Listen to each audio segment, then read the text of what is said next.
మార్కాపురం జిల్లా బేస్తవారిపేటలోని సత్రం బజార్లో విషాద ఘటన చోటు చేసుకుంది. కుటుంబ కలహాల నేపథ్యంలో అల్లుడు కత్తితో దాడి చేయగా మామ అక్కడికక్కడే మృతి చెందాడు. అడ్డు వచ్చిన అతని తమ్ముడికి తీవ్ర గాయాలయ్యాయి. కుటుంబంలో కొంతకాలంగా కొనసాగుతున్న వివాదాల నేపథ్యంలో ఈ ఘటన చోటు చేసుకున్నట్లు తెలుస్తోంది.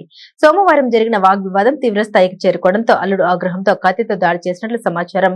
ఈ దాడిలో మామ తీవ్రంగా గాయపడి అక్కడికక్కడే మృతి చెందాడు. అడ్డు వచ్చిన అతని తమ్ముడిపై కూడా దాడి చేయడంతో అతనికి తీవ్ర గాయాలయ్యాయి. గాయపడ్డ వ్యక్తిని వెంటనే స్థానికులు సమీప ఆసుపత్రికి తరలించి చికిత్స అందిస్తున్నారు. మృతదేహాన్ని పోలీసులు స్వాధీనం చేసుకుని పోస్టుమార్టం నిమిత్తం ప్రభుత్వ ఆసుపత్రికి తరలించారు. ఈ ఘటనతో గాంధీ బజార్ పరిసర ప్రాంతాల్లో ఉద్రిక్త వాతావరణం నెలకొంది.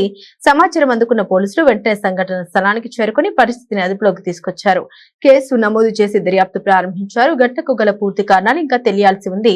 నిందితుడు పరారులో ఉన్నట్లు సమాచారం. ఈ ఘటన స్థానికంగా కలకలం రేపింది.